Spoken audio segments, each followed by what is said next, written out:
세계에서 가장 많은 질병이 무엇일까요?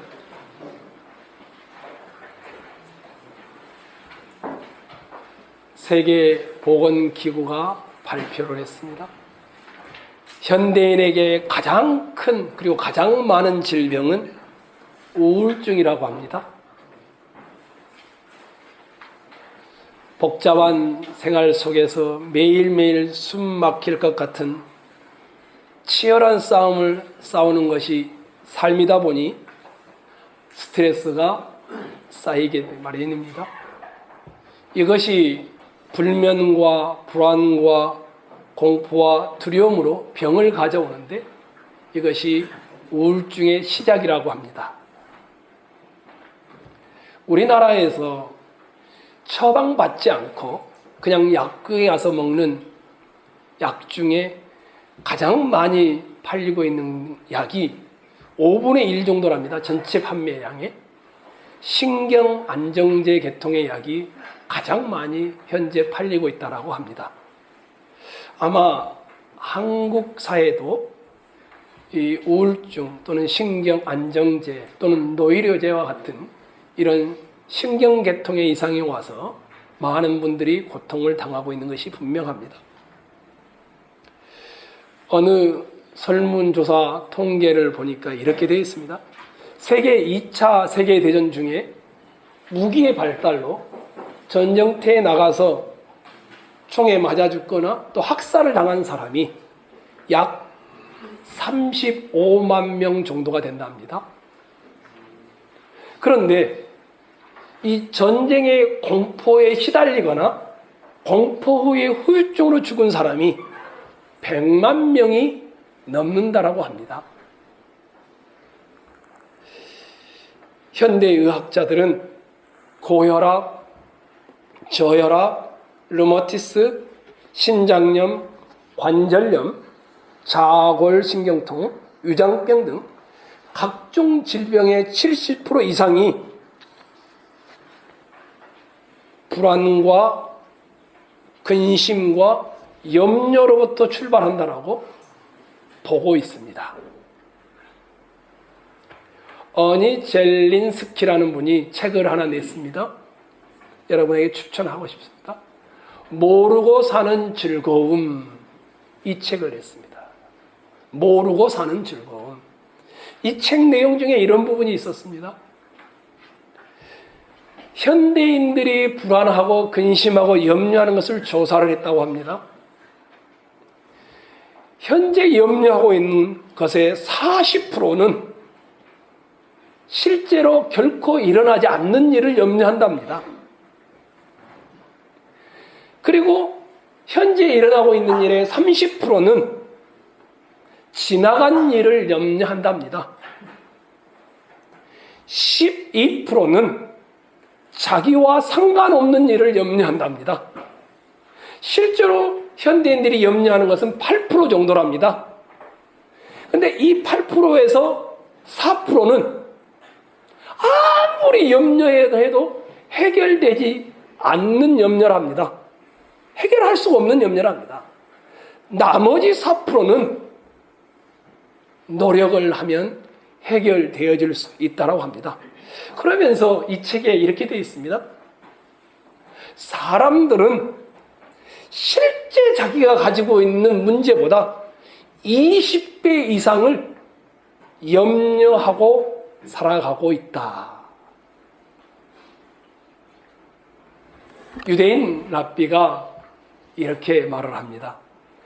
당신이 죽었을 때에는 벌레가 당신의 육체를 먹고 당신이 살아있는 동안에는 근심과 걱정과 염려가 당신의 마음을 좀 먹는다. 아마 여기 계신 여러분들도 불안과 근심과 염려가 다 있죠. 아마 없는 분은 거의 없을 것입니다. 어떻게 보면 무엇이 인생에 성공한 것일까? 많이 가진 것일까요? 많이 배운 것일까요? 높은 위치에 올라간 것일까요? 다 부질없는 것일 것입니다. 어쩌면 인생에 성공한다는 것은 얼마나 감사할 수 있느냐에 달려 있는지도 모릅니다. 어디까지 감사할 수 있느냐에 달려 있는지도 모릅니다.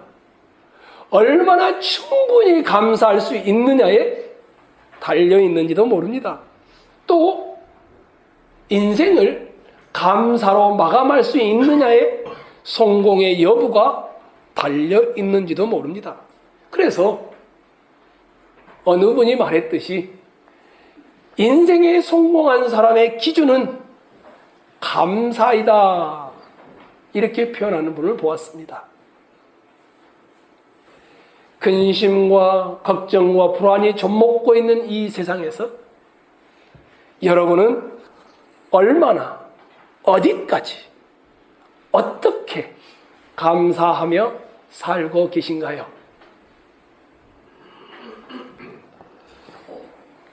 지금 우리가 초겨울에 접어들었죠? 이제 추워졌습니다. 오늘 여러분이 읽었던 이 본문에 쓰고 있는 바울이라는 사람도 날씨가 추웠을 뿐만 아니라 인생의 깊은 겨울에 들어와 있는 형편이었습니다. 전도여행 3번째를 마칠 무렵 사도 바울은 터키에 있는 에베소라는 지역에서 2년 동안 머물면서 말씀을 가르쳤습니다. 이 터키 땅에 머물면서 강 건너에 있는 그리스라는 현재 지역인 고린도에 방문하고자 했습니다. 그런데 이루어지지가 않았습니다. 방문하려고 했던 이유는 속이 시커멓게 다 들어갔기 때문이었습니다. 에베소에 머물면서 그 강 건너에 고린도에서 몇몇 사람들이 와서 전해주기 시작합니다.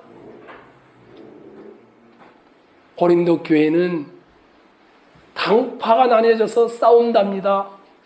게바파, 아볼로파, 바울파, 심지어 그리스도파. 나는 바울에게, 나는 아볼로에게, 나는 게바에게, 나는 그리스도에게 속했다라고 하면서 서로가 나뉘어져 버렸다라고 합니다. 아니, 교회가 그리스도의 몸인데 나뉘어지다니. 바울의 마음이 아팠습니다. 그런데 이보다 훨씬 경악하게 하는 이야기가 들려오기 시작했습니다. 고린도 교회 안에 음행이 있다라는 것이었습니다. 고린도 지역은 상업이 발달한 지역이었기 때문에 세상은 굉장히 음란했습니다. 그런데 그 악명 높은 도시에 고린도 교회 안에 음란이 있다라는 것입니다. 아버지가 어느 여자를 범했는데 아들이 또 그 여자를 범했다라는 이야기입니다. 더더욱 놀라운 것은 그 고린도 교회를 이루고 있는 당회라든지 리더들이 이 문제를 시시하면서 감추려고 했다라는 것입니다. 바울이 속이 타들어갑니다. 심정이 너무 무겁습니다. 적은 누룩이 온 덩어리에 퍼지는 것은 순식간일 텐데 저러다가 고린도 교회는 세상과 똑같아져 버리겠구나, 교회가 아니겠구나, 이런 생각이 들어옵니다. 그런데 또 문제가 있다는 소식이 옵니다. 이익을 놓고 교인과 교인이 싸우다가 법정에 갔다라고 합니다. 그리스도의 지체들이 그리스도의 말씀으로 해결하지 않고 서로의 이익을 위하여 법정까지 가는 것을 보면서 바울은 속이 추운 겨울보다 더 추워지고 말았습니다. 이것 외에도 우상의 제물을 먹어야 되니? 심지어는 사도 바울이 진짜 사도일까? 권위의 문제까지 들고 나왔고, 부자들은 맛있는 것을 가져와서 자기들끼리 먹고 가난한 사람은 먹을 것이 없어서 성찬을 참여하는데 고통이 따라왔습니다. 방언의 은사를 받은 사람이, 치유의 은사를 받은 사람이 교회를 좌지우지하면서 은사의 문제가 불거졌습니다. 부활이 진짜가 아니라고 고린도 교회 안에 문제가 발생했습니다. 그런데 이런 교회를 바울이 가고자 했는데 못 가게 되었습니다. 소문으로, 인편으로, 편지로 고린도 교회의 나쁜 소식을 접하면서 날씨만큼이나 마음이 추운 겨울이 되어버린 바울이었습니다. 아, 목회에 실패했구나. 아, 내가 이러려고 교회를 개척했던가? 좌절과 불안이 그를 감싸 안기 시작했습니다. 가지 못하니까 어떻게 되냐면 편지라도 써서 이들에게 교회를 교회답게 해내겠다라고 편지를 씁니다. 그것이 2장 4절을 한번 봐보십시오. 여러분이 한번 읽어볼까요? 2장 4절입니다. 시작.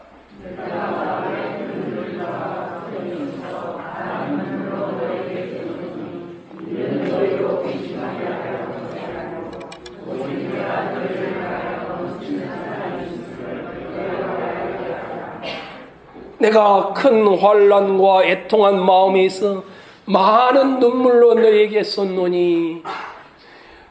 처음에는 방문해서 죄를 짓고 있는 자들을 가만 안 둬야 되겠다 그랬는데 방문할 수 없게 되자 글을 쓰면서 눈물을 흘립니다.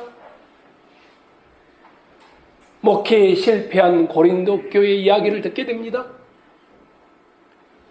갈 수도 없고 고린도 교회의 문제를 그대로 둘 수도 없는 답답함과 무거운 심령이 눈물의 편지를 쓰게 합니다.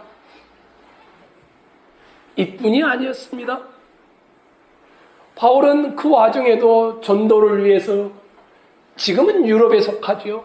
그 당시는 터키와 그리스에 속했던 소아시아 지역을 돌아다닙니다. 그런데 그 중에 드로아라는 지역에 도착하게 됩니다. 12절을 한번 봐보십시오. 읽겠습니다. 12절 시작.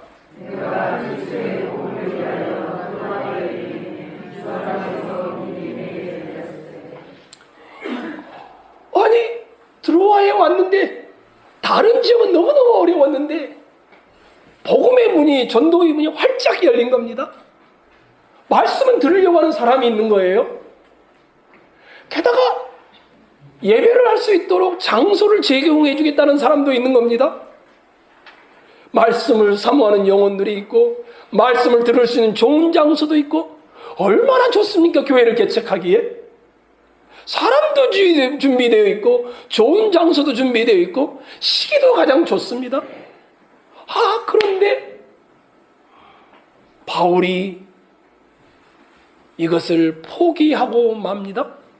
13절 한번 봐보십시오. 내가 내 형제 디도를 만나지 못함으로 내 심령이 편하지 못하여 그들을 작별하고 마게도냐로 갔노라. 그렇게 복음의 문이 잘 열려 있는데 그냥 그만둬버렸습니다. 그것도 자기의 제자요 형제니 개인적으로 만나고 싶었던 디도를 만나지 못하자 드로아에서의 사역을 포기해버리고는 마게도냐로 갔다라고 합니다. 핸드폰이 없던 시대 아닙니까? 디도가 병이 들어서 못 왔나? 강도를 만나 나오다가? 아니면 신앙이 연약해서 흔들려서 변해버렸나? 이런 염려가 가득하다 보니까 드로아의 문이 열려 있는데도 에라 모르겠다. 그냥 포기해버리고 만 것이었습니다. 디도에 대한 염려가 너무 커서 복음을 전할 문이 열려 있는데도 복음을 전할 수 없을 정도로 낙심이 되었던 것입니다. 그래서 내 형제 디도를 만나지 못한 내 심령이 편하지 못하여 마음이 너무 근심과 염려가 가득했다는 말입니다. 개척한 교회가 실패했습니다. 고린도 교회가 수많은 문제가 있어서 눈물로 편지를 씁니다. 복음의 문이 열려 있었는데 잘 기회를 포착해서 교회를 개척하는 것이 가장 좋은 시기였는데 그만 디도 개인적인 문제 때문에 드로아에서 목회를 포기해버립니다. 어쩌면 우유부단해서 갈팡질팡하고 있는 시점이었습니다. 제가 만약에 사도 바울이었으면 제 자신이 굉장히 미웠을 것입니다. 내가 이것밖에 안 됐는데 목회도 실패했죠. 전도의 문이 열렸는데도 개인적인 감정의 문제 때문에 포기해버렸죠. 우유부단하게 돌아가 버렸습니다.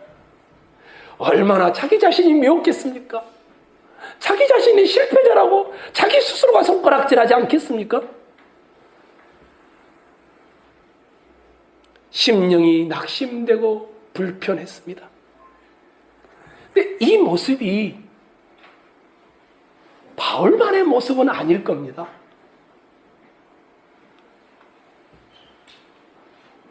우리 인생의 모습들이 수많은 염려와 개인적인 감정의 문제로 인한 근심들이 우리가 얼마나 멍청한 사람인지를 우리 자신을 잘 보여주지 않습니까? 건강의 문제, 자식의 문제, 안개와 같이 앞이 보이지 않으니 늘 근심합니다. 그러니 저것이 옳다는 것을 알면서도 그냥 포기해버립니다. 실패자 같은 모습들이죠. 아니, 인생만 그런가요? 우리 신앙은 또 어떻습니까? 벌써 11월 말이 다 돼가는데 내 모습이 2018년 1월 시작할 때나 지금이나 다를 바가 없습니다.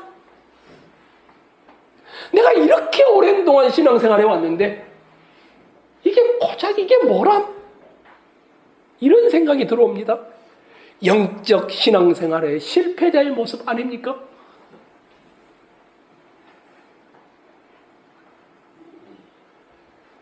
복음 전하는 것을 포기하게 만들 정도로 심령이 염려와 불안과 낙심이 가득했던 바울.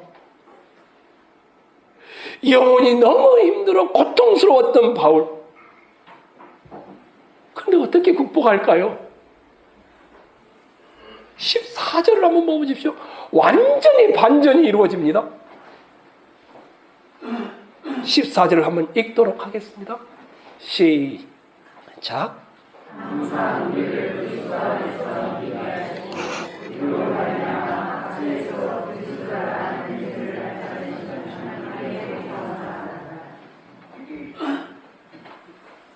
하나님께 감사한다.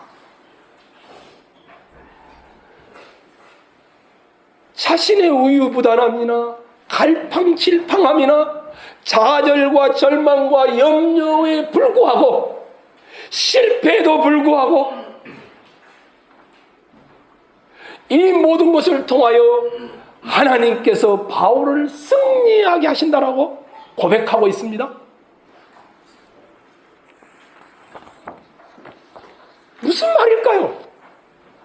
여러분이 기독교를 가장 오해하고 있는 부분 중 하나가 이 부분입니다.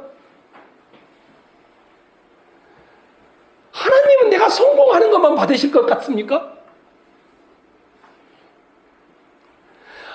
최고의 것만이 하나님께서 일하시는 방법이라고 생각하십니까? 여러분의 실패, 여러분의 눈물, 여러분의 좌절, 여러분의 고통, 이것은 다 쓰레기처럼 허비된 시간일까요? 아무도 우리의 부족함 없고 실패함도 없고 아무런 문제가 없으면 감사가 나와야 되고 성공해야 된다고 생각합니다. 근데 성경은 그렇게 말하지 않습니다.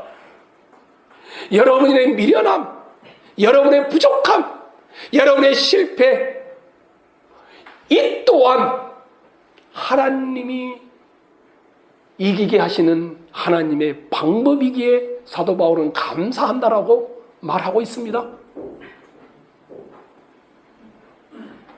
너무너무 충격적인 단어가 14절 첫 단어입니다. 어떤 단어입니까? 항상입니다. 항상. 하나님은 우리의 최고의 선만, 최고의 성공만, 최고의 행복만 받으시는 분이 아니라는 겁니다. 최저의 불행조차도, 최저의 염려와 근심과 불안조차도 하나님께 붙들린 인생은 승리하고 이기게 하신다는 겁니다. 그래서 나는 감사하노라. 14절에 그렇게 말하고 있는 것입니다. 성도의 감사는 어디에 있을까요? 하나님께서 늘 이기게 하신다는 데 있습니다. 모든 불안한 상황 가운데서 하나님은 성도들로 하여금 이기게 하십니다. 하나님은 성도들로 하여금 늘 삶의 현실을 극복해 가게 하십니다. 힘든 상황임에도 하나님께 감사하고 감사하는 것은 자기 자신을 보면 좌절과 실패뿐인데 이 눈이 하나님 중심으로 옮겨가니까 변하기 시작했어.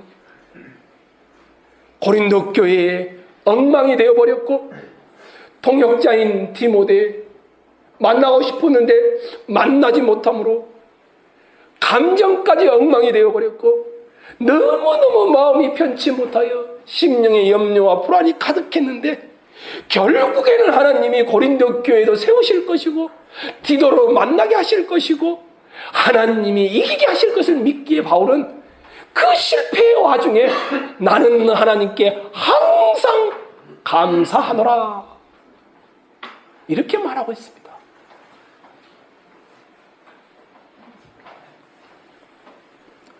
저는 호주에서 11년을 살았습니다. 서구권 나라에서 살아보신 분들은 아마 아실 겁니다.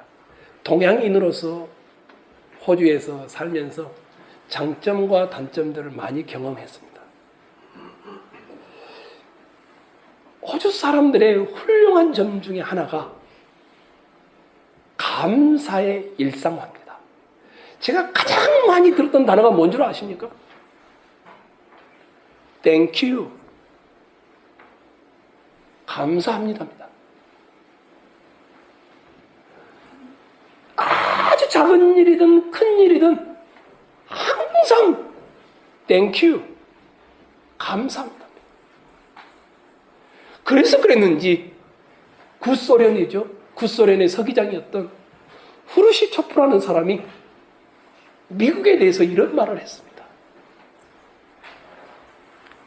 미국이 세계에서 가장 잘 사는 나라가 된 것은 Thank you.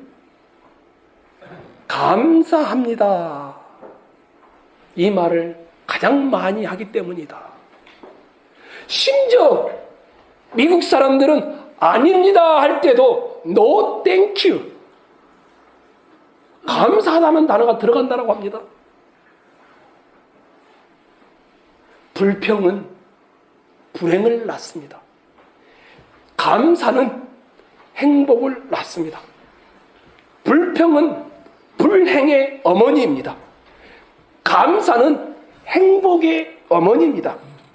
불평은 우리 영혼의 망막을 손상시켜 하나님의 선하심을 바라보지 못하게 합니다. 진짜 문제는 염려 자체가 아니라 돈이나 건강의 문제 자체가 아니라 감사를 잃어버린 것이 문제입니다. 찰스 스펄전은 설교 시간에 이렇게 설교했습니다. 불행할 때 감사하면 불행이 끝납니다. 형통할 때 감사하면 형통이 연결됩니다. 하나님은 촛불을 보고 감사하면 전등을 주시고, 전등을 보고 감사하면 달빛을 주시고, 달빛을 보고 감사하면 햇빛을 주시고, 햇빛을 보고 감사하면 밝은 천국을 주시는 분이십니다. 이렇게 설교했습니다. 그러면서 이런 말을 합니다. 돈을 잃으면 조금 잃는 것이고, 건강을 잃으면 많이 잃는 것이고, 감사를 잃으면 전부를 잃어버린 것입니다.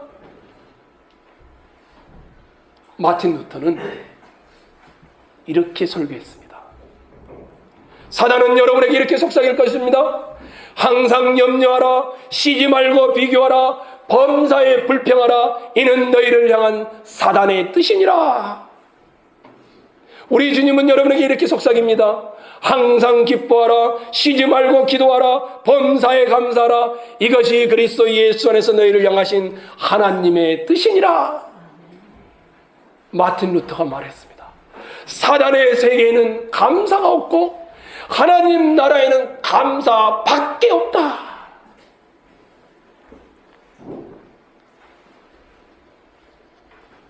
어떠신가요?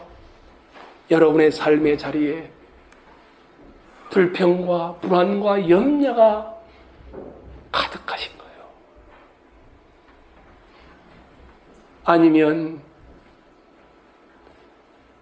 불행할 때 감사하면 불행이 끝나고 형통할 때 감사하면 형통이 연장된다는 말씀처럼 감사가 있으신가요? 제가 가장 많이 하는 기도가 뭔지 아세요? 온유, 능력, 담대함, 겸손함, 인내, 주님의 마음, 이런 거 다 있으면 얼마나 좋겠습니까? 실패함 없이 목회가 잘 되면 얼마나 좋겠습니까? 하나님이 맡기신 부르심에 끝까지 흔들림 없이 가면 얼마나 좋겠습니까? 근데 그러지 않더라고요. 제가 기도하는 이유는 내 실패조차도, 내 염려와 좌절조차도 항상 우리 그리스도 안에서 이기게 하시고 우리로 말미암아 각처에서 그리스도로 아는 냄새를 나타내시는 하나님께 감사하노라. 목회에 실패, 우유부단함과 좌절과 실패에도 불구하고 하나님이 그 실패를 사용하실 것을 믿기에 감사하는 이것이 저의 기도가 되었습니다. 성도가 감사하는 것은 삶에서 주어지는 결과 때문이 아니라, 삶에서 좋은 결과를 얻었기 때문이 아니라, 삶이 주는 열매 때문이 아니라 저는 태도라고 봅니다. 못났음에도 불구하고, 실패했음에도 불구하고, 좌절했음에도 불구하고 우리 삶을 끝끝내 하나님께서 합당하게 이끌어 가실 것을 믿기 때문입니다. 자녀들 키워보셨죠? 언제 제일 자녀들을 보면서 좋습니까? 예쁩니까? 저도 4자녀를 키우고 있는데요. 이렇게 말하면 가장 적당할 것 같습니다. 우리 윤희가 책상에 앉아서 문제를 풀다가 문제가 안 풀리니까 막 책을 집어 던집니다. 막 소리가 요란합니다. 책을 집어 던지고 있는데 저는 그게 너무 흐뭇합니다. 근데 한 번도 그런 적은 없습니다. 영어 단어를 외우다가 안 외워지니까 사전을 태워서 마시려고 합니다. 그때가 가장 예쁩니다. 뭔 말입니까? 태도의 문제입니다. 태도에. 책상 앞에 3시간이나 앉아있는데 책은 그대로 펴져 있고 여전히 핸드폰을 하고 있으면 아무리 잘생겼어도 그렇게 미울 수가 없습니다.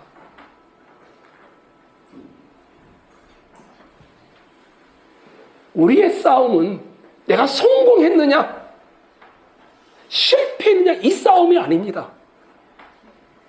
내가 하나님 편에 서려고 했느냐 태도의 싸움입니다.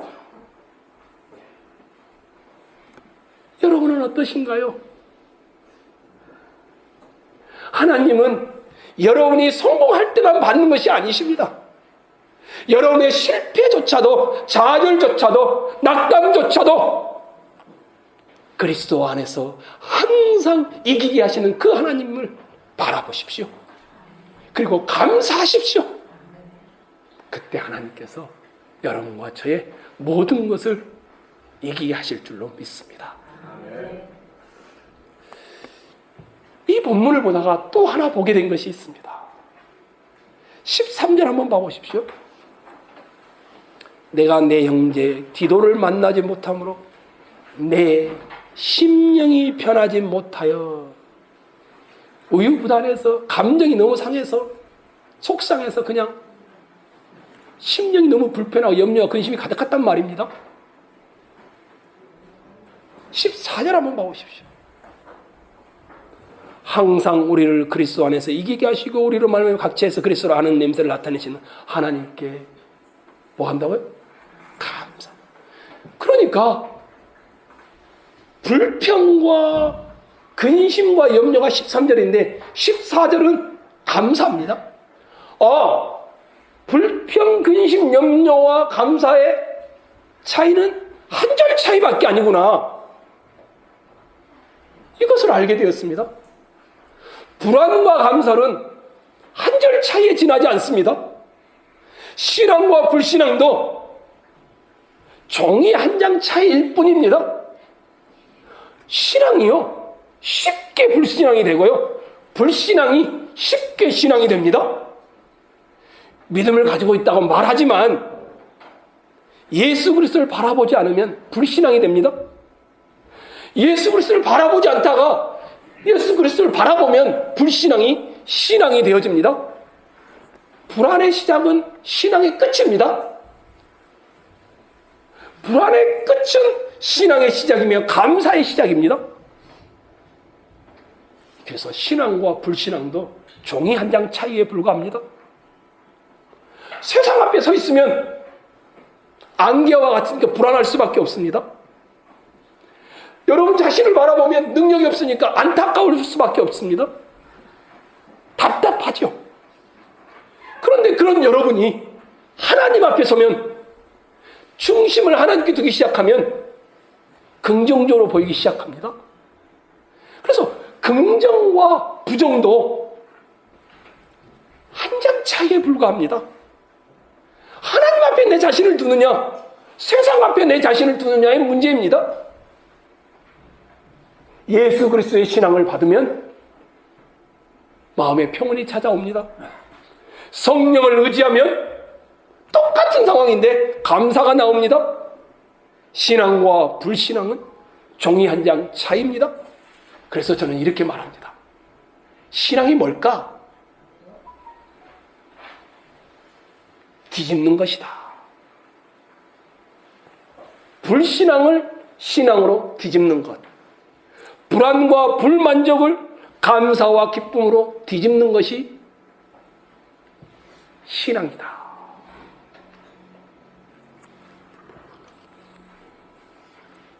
뉴욕을 혹시 가보신 분이 계시나요? 뉴욕에 가면 맨하탄을 중심으로 미국의 중심입니다. 그리고 미국의 상류층의 사람들이 대부분 다 거기에 삽니다. 성공한 사람들, 예술가들. 그래서 뉴요커라는 말도 나올 정도로 유명합니다.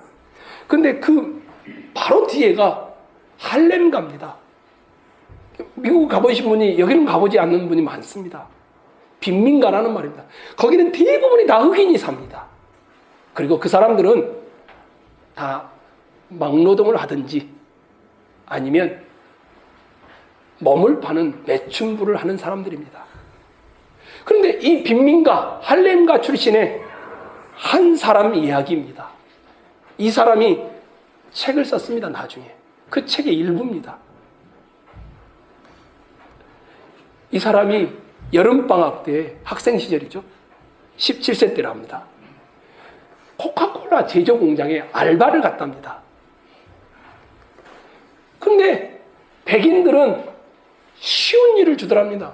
기계 앞에서 코카콜라가 나오면 이것을 카운팅하는 걸 합니다.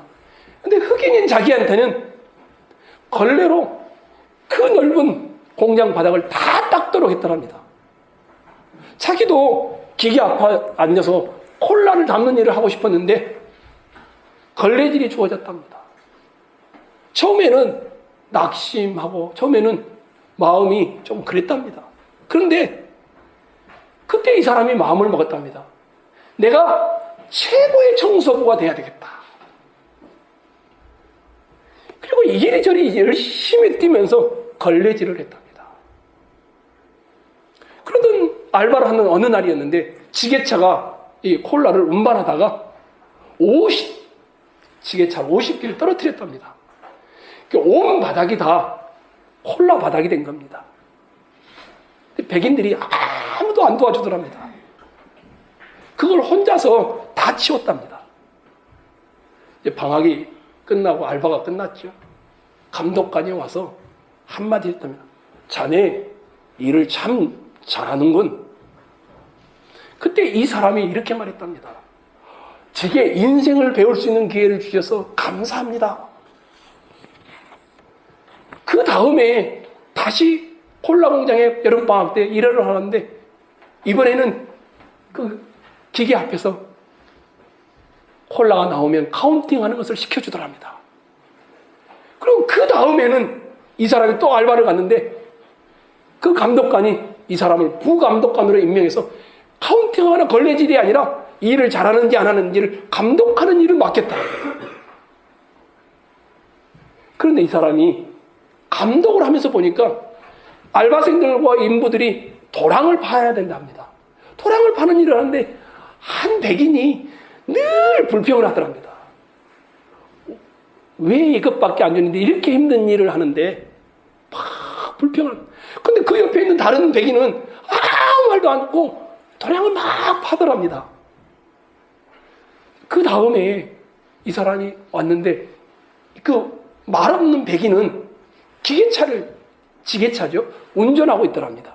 근데 불평했던 백인은 지금도 도랑을 파고 있더랍니다. 몇 년 후에 이제는 거기를 그만두고 다른 이제 신분에 가지고 와서 거기를 방문하겠답니다. 그런데 그 지게차를 운전하던 사람이 거기 전체 책임자가 되어 있더랍니다. 그리고 불평했던 그 사람은 보이지가 않더라. 그래서 물어봤답니다. 어디 갔냐고. 그랬더니 일하다가 다쳐서 장애인이 돼서 일을 그만뒀다라고 말합니다. 이분이 누구냐 하면 흑인 최초의 국무장관이 된 콜린 파웰이라는 사람입니다. 흑인 최초의 이분이 이렇게 말을 했습니다. 불평하지 않고 주어진 환경에서 최선을 다하되 감사함으로 최선을 다하면 그 결과를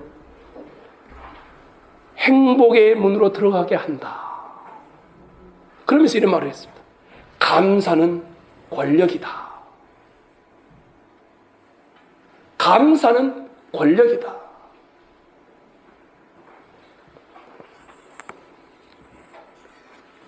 불평과 감사는 종이 한 장 차이입니다.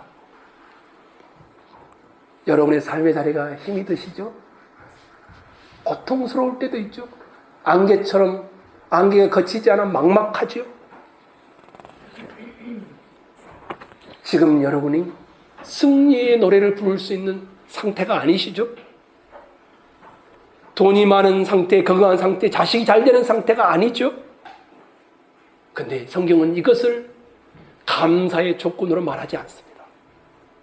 승리는 결과물이 아니라 태도라고 말합니다. 어떤 태도입니까? 내 인생에 주님을 놓고 삶을 바라보는 태도입니다. 고통 중에 있을지라도 주를 바라본다면 그것은 승리입니다. 폭풍 중에 배를 타고 지나가고 있다 해도 주를 바라볼 수 있다면 그것은 승리입니다. 일이 잘 되건 잘 안 되건 항상 사도 바울처럼 한 절 차이에 불과한 것입니다. 낙심되고 걱정이 되고 힘들 때 뒤집으십시오.